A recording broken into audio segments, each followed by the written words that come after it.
तो एनडीए की तरफ से, बीजेपी की तरफ से प्रधानमंत्री नरेंद्र मोदी उनके स्टार प्रचारक तो हैं ही, साथ ही साथ बीजेपी के और एनडीए के तमाम दूसरे नेता लगातार जनता के बीच में हैं, रोड शोज कर रहे हैं, जनसभाएं कर रहे हैं और जनता को यह बताने की कोशिश कर रहे हैं कि प्रधानमंत्री नरेंद्र मोदी की अगुवाई में तीसरी बार सरकार बनाना जनता के लिए क्यों जरूरी है। तो किस तरह से चल रहा है बीजेपी और एनडीए के दूसरे नेताओं का प्रचार, ये देखिए।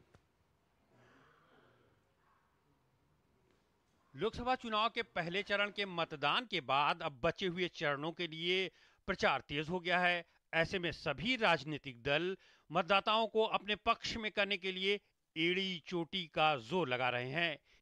इसी कड़ी में भाजपा के वरिष्ठ नेता अमित शाह ने राजस्थान के भीलवाड़ा और कोटा में चुनाव प्रचार को धार दी। इसके अलावा उन्होंने भगवान कृष्ण की जन्मस्थली मथुरा में भी जनसभा को संबोधित करते हुए इंडी गठबंधन समेत कांग्रेस पर हमला बोला। 1 और 12 लाख करोड़ के घपले घोटाले भ्रष्टाचार करने वाली कांग्रेस पार्टी है। दूसरी ओर 23 साल के कैरियर में 4 आने का भी जिस पर आरोप नहीं है, ऐसे नरेंद्र मोदी है, नरेंद्र मोदी। भाजपा के वरिष्ठ नेताओं के साथ साथ भाजपा शासित राज्यों के मुख्यमंत्रियों ने भी प्रचार में ताकत झोंक दी है। उत्तर प्रदेश के मुख्यमंत्री योगी आदित्यनाथ ने राजस्थान में प्रचार अभियान की कमान संभालते हुए रोड शो करने के साथ जनसभा को संबोधित किया। उन्होंने इस मौके पर कहा कि मोदी की गारंटी पर देश के जन जन को विश्वास है। वहीं मध्य प्रदेश के मुख्यमंत्री मोहन यादव ने भी प्रदेश के कई इलाकों में जाकर पार्टी के उम्मीदवारों के लिए प्रचार किया। मोहन यादव मंदसौर से भाजपा उम्मीदवार सुधीर गुप्ता की नामांकन रैली में शामिल हुए। उन्होंने कांग्रेस को घेरते हुए कहा कि मध्य प्रदेश में सभी 29 लोकसभा सीटों पर प्रचंड जीत के साथ कमल खिलेगा। राम तो हुए ही नहीं, यही तो कांग्रेस के लोग कहते थे। बहनों और भाइयों, जो हमारी आस्था पर प्रहार करे, जो कांग्रेसी कहते थे महाराणा प्रताप की तुलना में अकबर को महान कहते थे, क्या उस कांग्रेस को वोट देकर के हम अपने इतिहास को कलंकित करने का काम करेंगे क्या? प्रचंड बहुमत के साथ भाजपा की सरकार बनने जा रही है।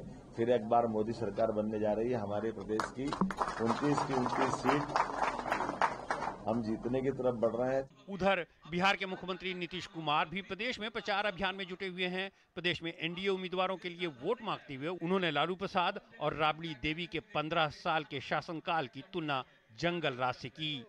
कोई बाहर नहीं निकलता था, आने जाने का रास्ता नहीं था, पढ़ाई नहीं था, कोई इंतजाम कहीं पर नहीं था, इलाज तक नहीं होता था, क्या हालत था।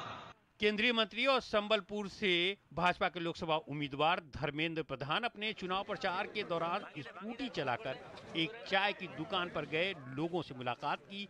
वहीं हिमाचल प्रदेश के हमीरपुर में केंद्रीय मंत्री अनुराग सिंह ठाकुर ने बीजेपी महिला मोर्चा कार्यक्रम में शिरकत की। कार्यक्रम में अनुराग सिंह ठाकुर ने कहा कि प्रधानमंत्री नरेंद्र मोदी के मजबूत नेतृत्व में देश आगे बढ़ रहा है। 26/11 का हमला हुआ तो सोनिया गांधी जी और मनमोहन सिंह जी अपने घर में दुबक कर बैठ गए, लेकिन पुलवामा उरी के बाद अगर पाकिस्तान के आतंकवादियों को घर में घुसकर मारा है, सर्जिकल स्ट्राइक की है, तो नरेंद्र मोदी की सरकार में हमारे सैनिकों ने की है। मेरे भाई, उधर कांग्रेस नेताओं का पार्टी छोड़ने का सिलसिला जारी है। हिमाचल प्रदेश के सह प्रभारी और पंजाब कांग्रेस के बड़े नेता तजिंदर पाल सिंह बिट्टू भाजपा में शामिल हो गए। इसके अलावा करमजीत कौर चौधरी ने भी भाजपा की सदस्यता ग्रहण की। इस मौके पर तजिंदर पाल सिंह बिट्टू ने कहा कि प्रधानमंत्री नरेंद्र मोदी के नेतृत्व में हम देश को काफी आगे लेकर जाएंगे। Bureau report, DD news. तो ये तो रही